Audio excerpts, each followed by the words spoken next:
Cette capsule porte sur l'utilisation des filtres d'Excel dans le fichier Suivi du patrimoine.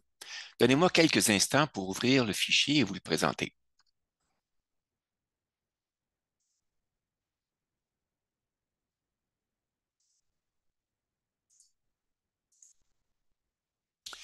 Vous devriez voir à l'écran la page d'accueil ou l'onglet d'accueil du fichier Suivi de patrimoine. Vous reconnaissez la liste des onglets du fichier Suivi du patrimoine et il y a certains de ces onglets dont le nom est précédé d'un petit triangle noir.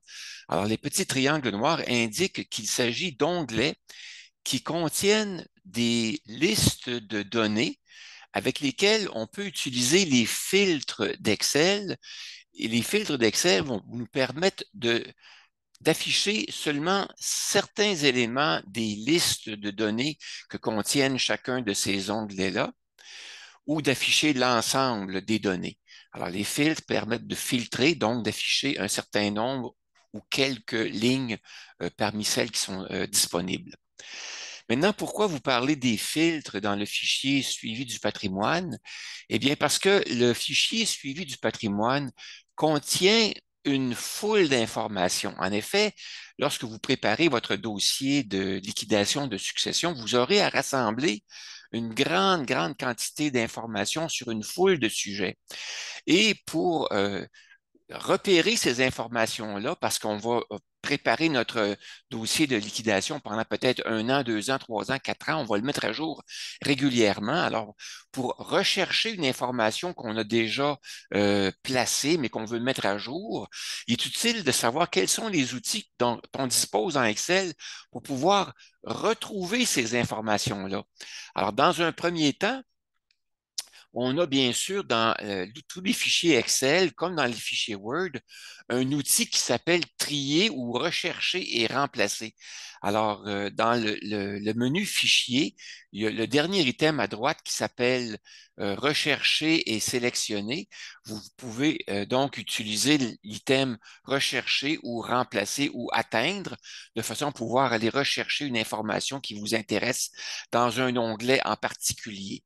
Alors, il suffit d'inscrire le nom qui vous intéresse et cliquer sur suivant pour aller rechercher et retrouver rapidement l'information qui vous intéresse pour la mettre à jour, par exemple.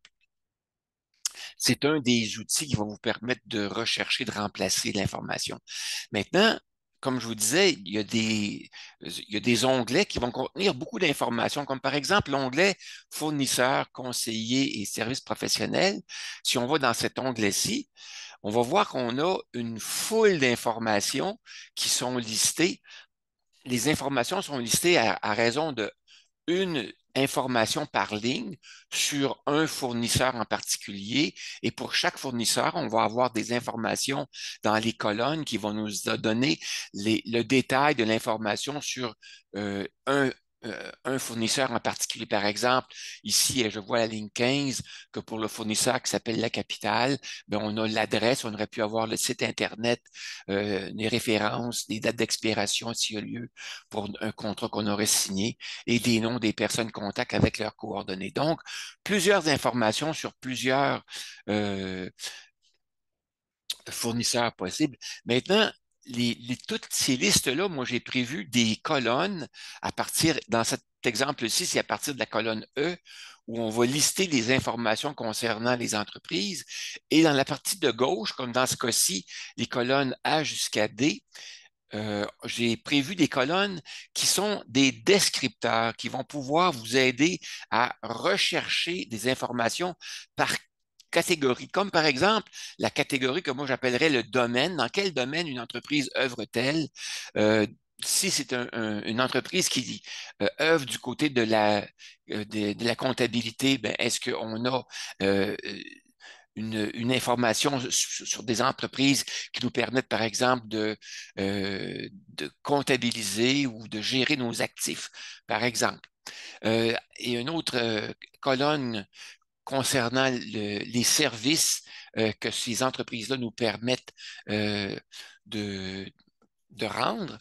Ensuite, l'état, dans quel état se trouve l'information? Est-ce que l'information est à jour? Est-ce que l'information est à compléter, à réviser ou ça ne s'applique pas? Donc, vous avez 4 colonnes de descripteurs qui vont vous permettre de les sélectionner, comme par exemple, sélectionner les entreprises de type finance, de type assurance, de type santé, transport, etc. Donc, vous pouvez, à l'aide de ces descripteurs-là, rechercher plus facilement parmi une grande liste les informations qui vous intéressent. Maintenant, on a aussi les filtres qui peuvent être utilisés. Comme ici, comme point de repère, les filtres, on les installe sur la ligne qui contient les titres de colonnes. Vous voyez donc que dans les colonnes A jusqu'à J, il y a un petit bouton de droite au bas de chacune des cellules qui contiennent des titres de filtres qui indiquent que les filtres sont présents. Alors, les filtres vont nous permettre d'afficher certains éléments ou non. Comment on fait ça? Eh bien, on clique sur le bouton de filtre, par exemple le filtre de la colonne A, on clique sur ce bouton-là et il y a une petite fenêtre qui s'ouvre. Dans cette fenêtre-là, on a la liste des items qui sont disponibles pour les filtres. Par exemple, on a assurance, auto, finance, habitation, impôts, juridique, loisirs, santé. Alors, si on voulait faire afficher seulement les lignes d'information qui concernent l'assurance, ben, ce qu'on ferait, c'est qu'on désélectionnerait tout, on cliquerait sur l'item désélectionner tout et on cliquerait sur l'item assurance et on cliquerait sur OK et on ne verrait afficher que les items qui contiennent les dépenses, en fait, les fournisseurs qui concernent l'assurance, tout simplement. Alors, c'est donc très facile à utiliser et on peut utiliser les filtres aussi en combinaison les uns avec les autres. Ça va être utile pour rechercher notamment des informations sur qu'on a déjà mis à jour, par exemple, ou qu'on veut mettre à jour. Par exemple, si on a rempli l'information dans la colonne État et qu'on a indiqué au moment où on l'a utilisé que cette information-là doit être mise à jour en utilisant, par exemple, là, ici, je vois que le filtre de la colonne A est déjà activé. Je vais le désactiver pour sélectionner tout. Alors, on pourrait à ce moment-là indiquer pour une information, une entreprise donnée, par exemple, on pourrait indiquer que telle information est à mettre à jour ou non. Alors, on pourrait ensuite rechercher l'information, comme par exemple ici les vaccins. On pourrait dire que l'information doit être révisée. Comment on inscrit ça? Bien, dans le, la- le titre de la colonne, dans la colonne D, il y a une liste de choix. Alors, on peut inscrire parmi les choix qui sont disponibles, OK pour indiquer si l'information est à jour, C pour l'information à compléter, R pour l'information à réviser, NSP pour dire que l'information ne s'applique pas. Alors, donc, vous pourrez indiquer les informations, catégoriser les informations avec cette colonne-là pour revenir plus tard, pour aller rechercher les informations qui sont à mettre à jour, les lignes d'informations qui contiennent la lettre R dans la colonne État, par exemple. Alors voilà, c'est une des façons d'utiliser les filtres. Maintenant, dans un autre onglet, parce que vous savez qu'il y a plusieurs documents qui vont être à colliger et à rassembler pour la liquidation de succession, mais il y a certains documents que vous aurez à préparer. Alors, j'ai prévu un onglet qui s'appelle l'onglet État, État de situation ou tableau de bord. Dans cet onglet-là, j'ai listé une quinzaine de documents qu'il faut préparer, pour lesquels on a besoin de rassembler beaucoup d'informations. Et c'est des documents qui prennent un certain temps à rédiger, à compléter, puis qui doivent être mis à jour de façon assez régulière. Alors, ces 15 documents-là, ou une quinzaine, vous pourrez en rajouter d'autres si vous en avez d'autres. J'ai prévu une colonne pour indiquer le titre du document et une autre colonne pour indiquer les étapes, quels sont les éléments d'information qu'on doit préparer dans chacun des documents. C'est ce qui va vous permettre d'indiquer pour chaque étape ou pour le document en particulier l'état de situation. Est-ce que le document, il est à réviser? Est-ce que telle ou telle étape, l'information, elle est correcte? Ou si elle est à réviser ou si elle est à compléter, si c'est pas le fait, si c'est pas le cas. Donc, ces indicateurs-là vont vous aider à revenir plus tard et aller repérer les informations qui sont à mettre à jour à un moment donné ou à un autre. Et lorsqu'une étape est terminée ou un document, ben le pointeur est en vert, donc la cellule est surlignée en vert lorsque le choix OK a été écrit. Donc, c'est plus facile par la suite de cliquer sur le bouton de la ligne État et de faire afficher seulement, par exemple, les boutons pour lesquels, les lignes d'information pour lesquelles l'information serait à réviser, et là, on n'aurait que ces items-là à réviser. Alors, ça devient plus facile à repérer et à mettre à jour l'information dans cet onglet-ci. Maintenant, les filtres dans Excel, ils sont déjà installés, mais on peut les désinstaller et on peut les réinstaller. Comment on fait ça? Dans la liste des menus d'Excel, il y a un des menus qui s'appelle le menu Données. Le menu Données contient plusieurs options possibles.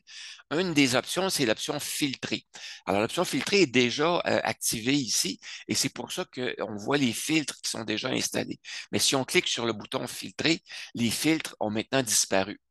Donc, lorsqu'on veut installer des filtres dans une liste dans Excel, on va dans le menu Données et on sélectionne la ligne qui va contenir les titres des filtres, les titres des colonnes, et on clique sur le bouton Filtrer et les filtres sont maintenant installés et on peut donc les utiliser.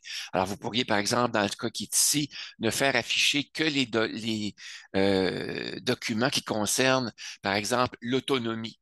L'autonomie, quels sont les documents? Ben, on a les documents qui portent sur les directives médicales anticipées, mandat de protection et procuration. Alors, ça permet de limiter donc les informations simplement celles qui nous intéressent à un moment donné. Également, on peut afficher seulement les titres des documents. Alors, par exemple, si on clique sur le bouton de filtre, la colonne affichage, vous voyez que dans cette colonne-là, on a deux choix possibles. On a les choix documents ou étapes. Alors, si on clique sur sélectionner tout pour le désélectionner et on clique sur le mot document, on va voir apparaître simplement les titres des documents. Alors voilà, c'est assez simple à utiliser de cette façon-ci. Alors, en général, dans Excel, la façon de gérer des listes de documents nous permet de sélectionner certaines lignes. Ça nous permet aussi de les trier dans un certain ordre, dans un ordre ou dans un autre. Et ça nous permet aussi, à l'aide du bouton de tri qu'on voit dans la barre des menus, et ça nous permet aussi de faire des regroupements de données et de sélectionner, par exemple, certaines données et d'afficher des sous-totaux lorsqu'il y a des calculs à faire. Alors, c'est fort intéressant de connaître ces caractéristiques-là et de les employer dans nos listes, dans notre fichier suivi du patrimoine. Je termine donc l'affichage du fichier et l'enregistrement.